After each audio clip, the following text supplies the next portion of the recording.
नमस्कार साथियों। तो आज जो हमारी क्लास रहेगी वो रहेगी प्रेरकत्व चैप्टर की भाग 2। भाग 1 में हमने लास्ट टॉपिक पढ़ा था स्वप्रेरकत्व का योग, जिसमें हमने देखा था म्यूचुअल इंडक्टेंस अर्थात अन्योन्य प्रेरकत्व के बारे में। तो हम भाग 2 में सबसे पहले बात करेंगे अन्योन्य प्रेरकत्व की।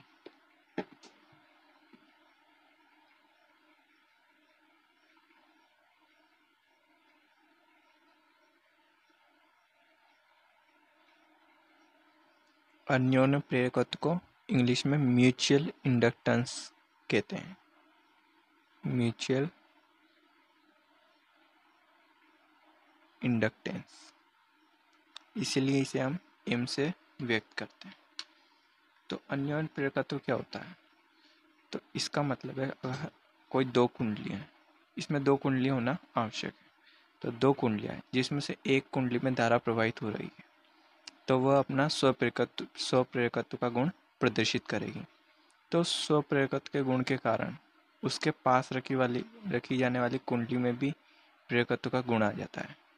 तो वह जिस कारण उस पर प्रेरकत्व का गुण आया है, तो वह अन्योन्य प्रेरकत्व कहलाता है, अर्थात प्रेरणा से लिया हुआ किसी अन्य से प्रेरकत्व अन्योन्य प्रेरकत्व कहलाता है।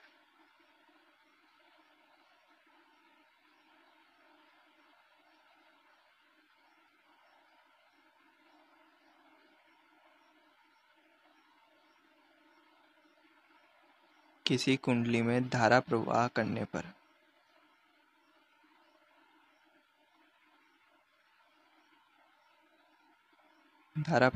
पर उसके पास रखी कुंडली उसके पास रखी कुंडली में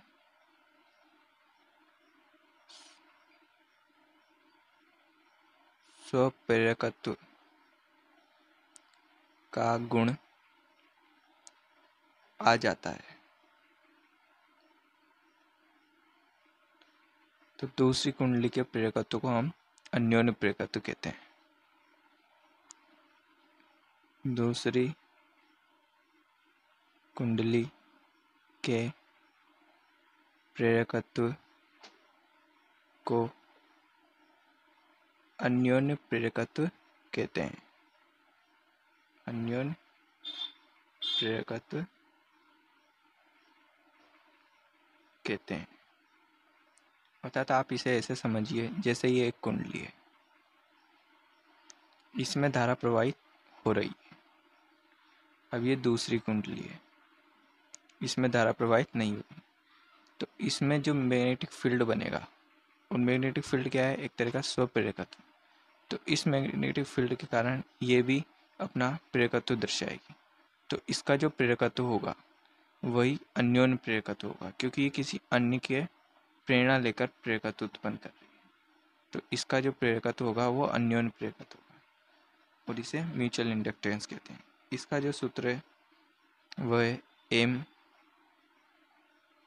समानुपाती रूट L1 L2, अर्थात जो म्यूचुअल इंडक्टेंस होता है वो दोनों कुंडलियों के स्वप्रेरकत्व के गुणनफल के वर्गमूल के समानुपाती होता है। मैंने क्या कहा कि जो म्यूचुअल इंडक्टेंस होता है अन्योन्य प्रेरकत्व दोनों कुंडलियों के गुणनफल के वर्गमूल के समानुपाती होता है।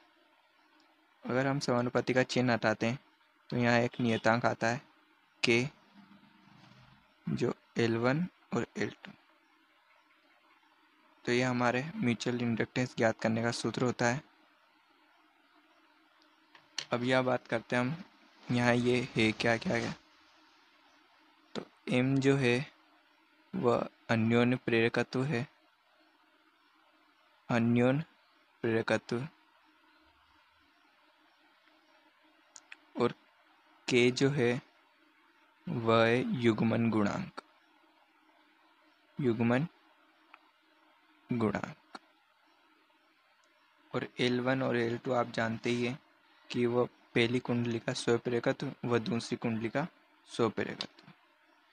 अब हम बात करें कि युग्मन गुणांक, तो युग्मन गुणांक को हम इससे ज्ञात कर सकते हैं K बराबर m अपॉन L1 L2, तो ये रूट में रहेंगे, तो ये हमें k युग्मन गुणांक ज्ञात कर सकते हैं। अब बात करें हम युग्मन गुणांक के मात्रक की,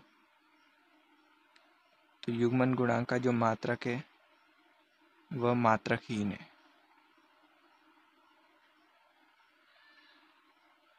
युग्मन गुणांक मात्रकहीन है, तो हमसे कभी कभी k का मान भी पूछ लेता है और म्यूचुअल इंडक्टेंस भी पूछ लेता है, तो आप दोनों ही ध्यान में रखें।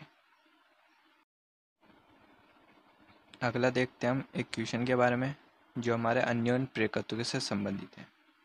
तो हमारा क्वेश्चन क्या कहता है कि किन्हीं दो कुंडलियों का स्व प्रेरकत्व क्रमशः 10 व 10 हेनरी, अर्थात दोनों कुंडलियों का जो स्व प्रेरकत्व है वह 10 हेनरी है, वह इनका अन्योन्य प्रेरकत्व म्यूचुअल इंडक्टेंस का मान 10 है, तो युग्मन गुणांक k का मान ज्ञात करें। तो हमें k का मान ज्ञात करना है, तो इसे हम कैसे हल करेंगे वो देखते हैं।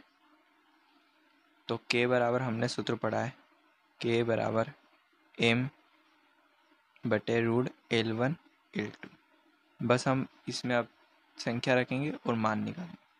तो m यानी म्यूचुअल इंडक्टेंस, तो अन्योन्य प्रेरकत्व का मान जो देखा हमें 10 ओम 10 है, वह ये रूट लग जाएगा L1 का मान क्या है 10 इंटू L2 का मान कितना है 10। इसे हम आगे सोल्व करेंगे तो 10 बटा रूट 100, 10 को 10 से गुणा करेंगे तो 100, तो k बराबर 10 और रूट 100 का मान जो होता है वो होता है 10, तो 10 से 10 कट जाएगा तो हमारा आ जाएगा 1, तो युग्मन गुणांक जो आया हमारा 1 आएगा। और हमने पढ़ा कि युग्मन गुणांक मात्रकहीन राशि है, तो ये बिना मात्रक का होगा कि k बराबर 1 आएगा, ये हमारा आंसर है। अगली हम बात करेंगे कि अन्योन्य प्रेरकत्व जो होता है म्यूचुअल इंडक्टेंस वो किन किन बातों पर निर्भर करता है।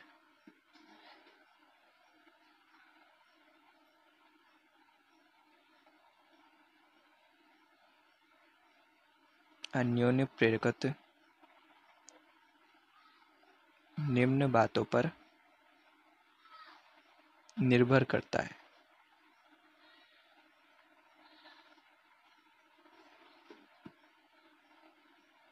निर्भर करता है।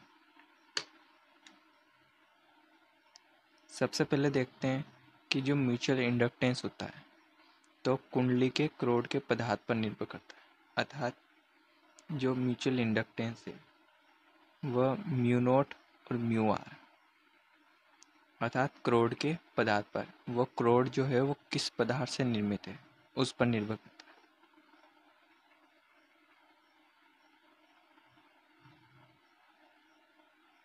कुंडली के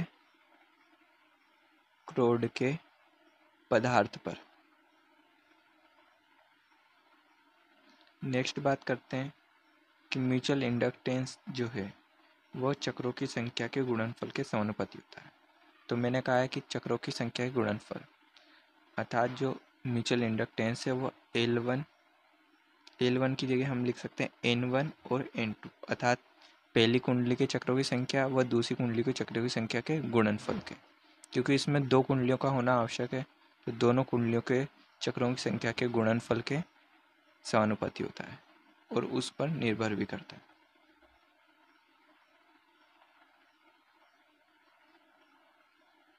चक्रों की संख्या के गुणनफल के समानुपाती,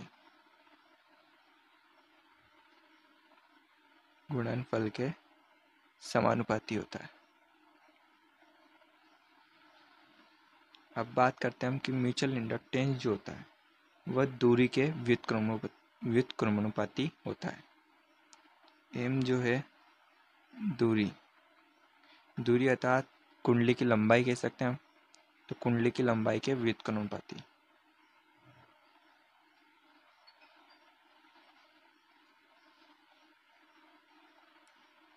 कुंडली की लंबाई के व्युत्क्रमानुपाती।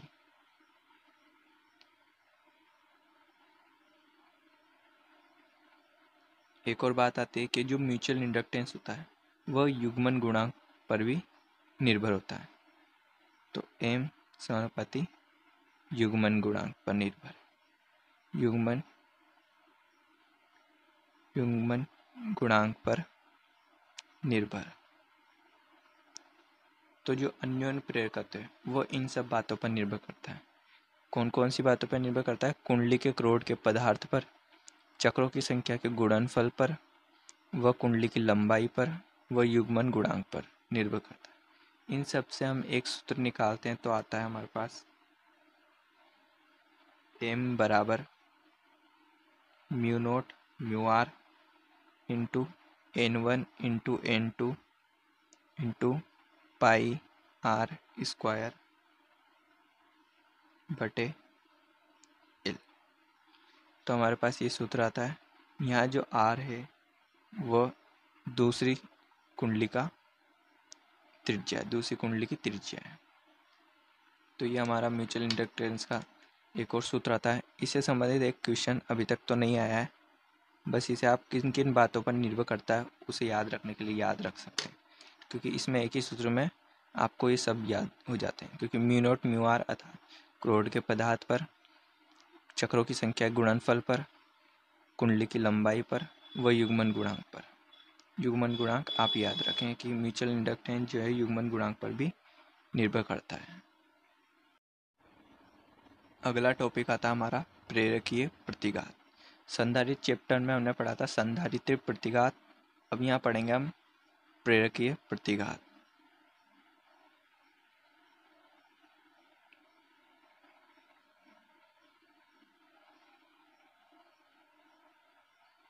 प्रेरकीय प्रतिघात को हम इंडक्टिव रिएक्टेंस कहते हैं। Inductive reactance. तो ये होता क्या है? संधारित्र प्रतिघात में हमने देखा था कि धारिता के मार्ग में उत्पन्न अवरोध को संधारित्र प्रतिघात कहते हैं। प्रतिघात एक तरह का प्रतिरोधी है, तो अवरोध तो ये भी उत्पन्न करेगा, पर ये किसके मार्ग में करेगा? तो ये प्रेरक में क्या प्रवाहित होता है? प्रेरकत्व। तो प्रेरकत्व के मार्ग में उत्पन्न अवरोध को प्रेरकीय प्रतिघात कहते हैं।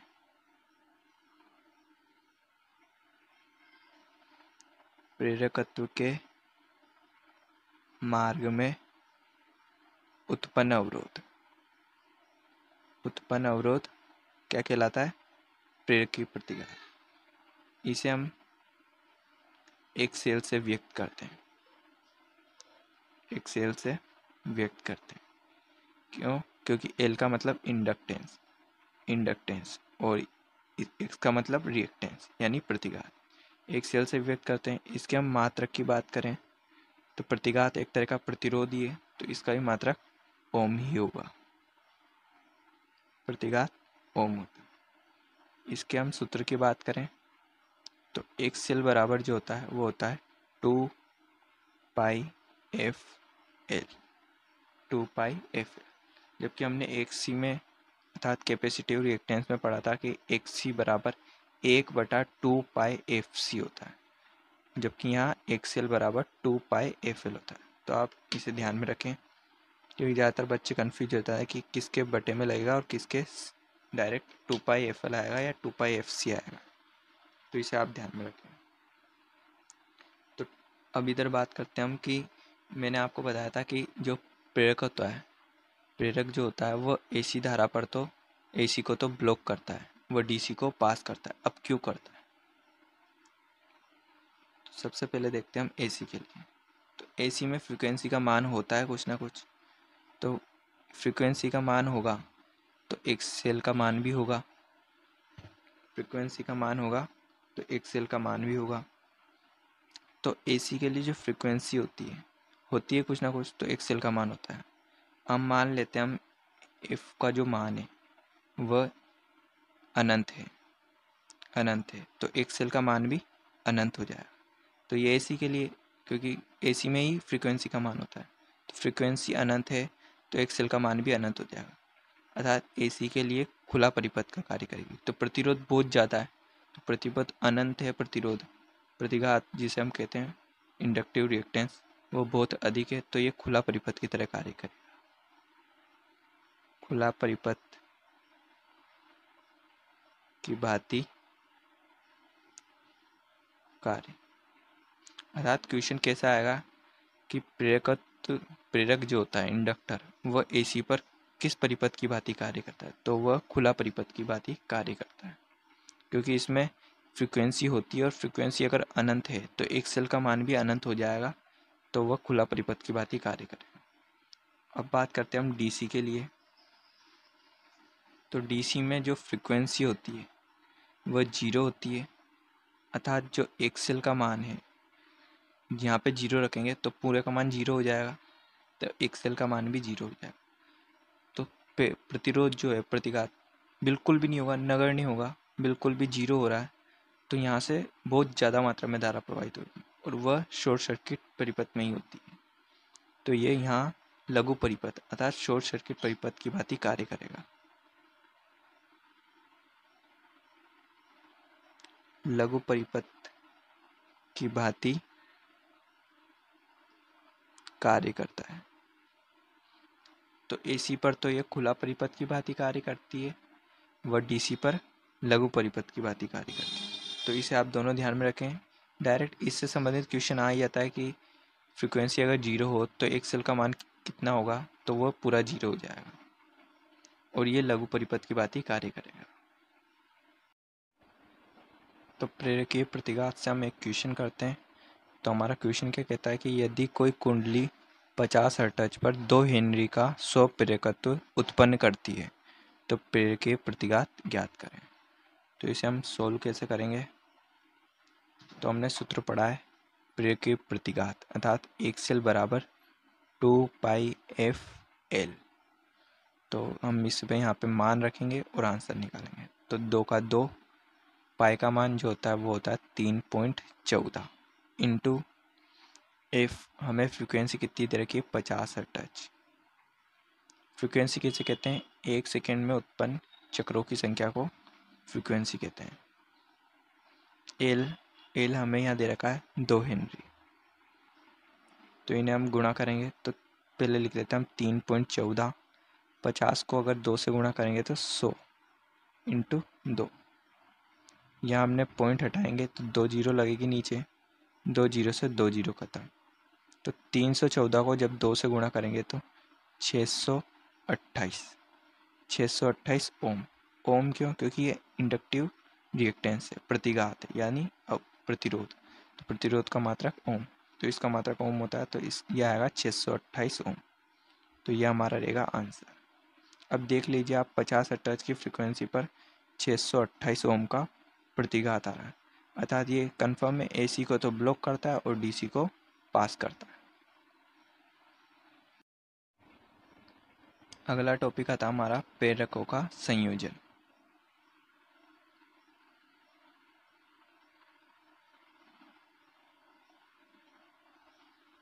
तो जैसे हमने संधारित्रों का संयोजन पढ़ा है, प्रतिरोधों का संयोजन पढ़ा है, उसी प्रकार हम देखते हैं प्रेरकों का संयोजन। सबसे पहले देखते हैं हम श्रेणी क्रम।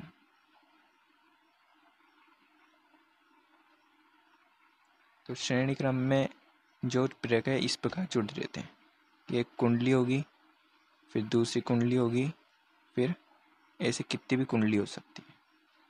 तो अर्थात पहली कुंडली का दूसरा सिरा दूसरी कुंडली के पहले सिरे से इसी प्रकार क्रम से वह जुड़े रहे, तो ये श्रेणी क्रम कहलाता है। ये L1 है, ये L2 है, यहाँ L3 है। और श्रेणी क्रम में कुल प्रेरकत्व ज्ञात करना है, तो उसका सूत्र है इनका योग L1, L2 व L3, अर्थात जो प्रतिरोध में हम योग करते थे उसी प्रकार, क्योंकि संधारित्रों में इसका उल्टा होता है। तो अधिक प्रेरकत्व ज्ञात करने के लिए हम श्रेणी क्रम में जोड़ते हैं। तो अधिक प्रेरकत्व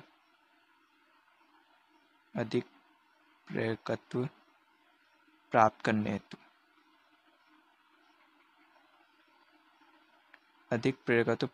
हेतु हम प्रेरकों को किस क्रम में जोड़ेंगे? श्रेणी क्रम में।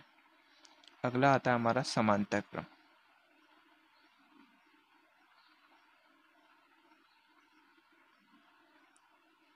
समांतर क्रम में प्रेरक है जो इस प्रकार जुड़ रहते हैं, जैसे ये एक कुंडली है, ये दूसरी कुंडली है।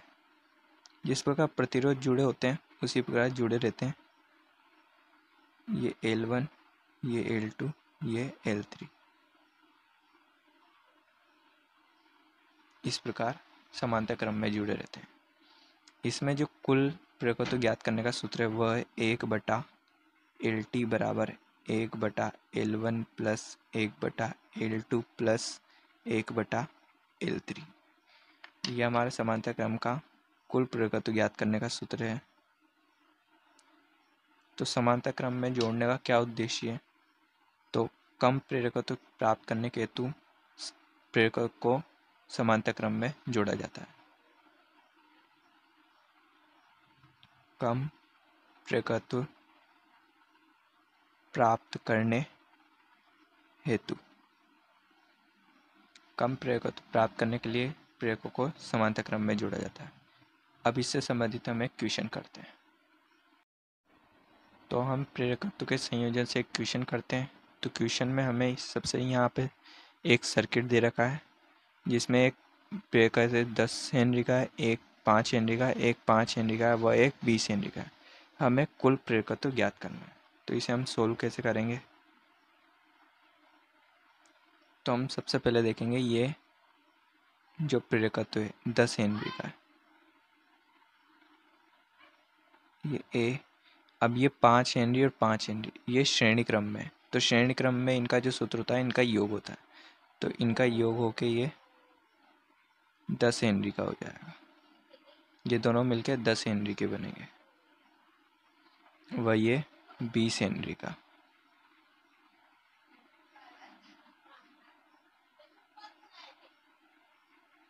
अब ये 10 हेनरी और ये 10 हेनरी ये समांतर क्रम में, तो इनको हम सोल्व करेंगे कि 1/LT बराबर 1/10 प्लस 1/10 बराबर 10। इसका एलसीएम आ जाएगा और ऊपर बचेगा 1 और 1, तो 2/10।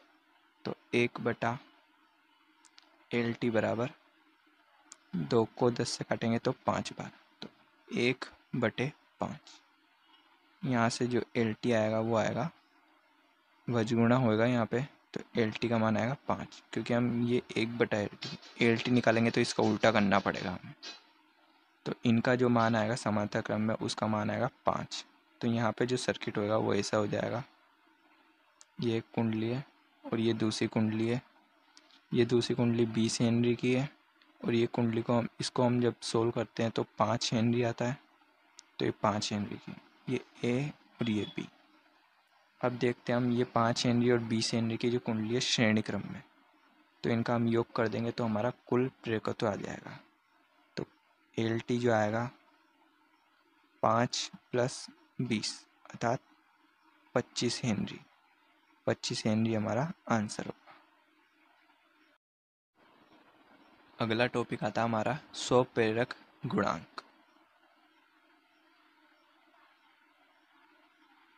स्वप्रेरक गुणांक। तो स्वप्रेरक गुणांक का हम डायरेक्ट सूत्र देखेंगे। तो स्वप्रेरक गुणांक का सूत्र है जो V बराबर L di/dt। यह हमारा स्वप्रेरक का गुणांक का सूत्र है। यहाँ हम देखते हैं ये है क्या क्या।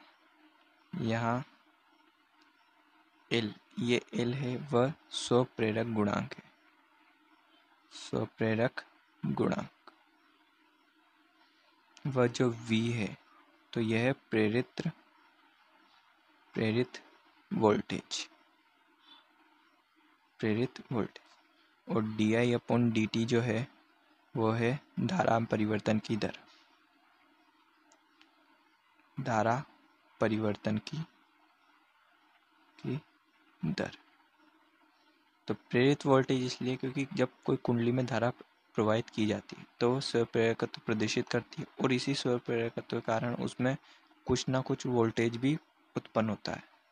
इसी कारण तो हमारी मोटर चलती है, उसमें कुछ ना कुछ EMF उत्पन्न होता है तभी उसमें वोल्टेज उत्पन्न होता है, तभी वो मोटर चलती है। तो स्वप्रेरकत्व अपना थोड़ा सा वोल्टेज भी उत्पन्न करती है। तो हमारा स्वप्रेरकत्व का गुणांक का सूत्र ये आता है V बराबर L di/dt। इससे संबंधित अब एक हम क्वेश्चन करते हैं। जो हमारा इस चैप्टर का लास्ट क्वेश्चन होगा। तो हमारा प्रश्न क्या कहता है कि कोई कुंडली 0.2 सेकंड में दो एम्पियर से 7 एम्पियर हो जाती है, अर्थात 0.2 सेकंड में उसमें धारा जो है 2 एम्पियर से 7 एम्पियर हो जाती है, जिससे उसमें 20 वोल्ट का विभवांतर उत्पन्न हो जाता है। तो स्वप्रेरकत्व गुणांक ज्ञात करना है। तो इसे हम हल कैसे करेंगे?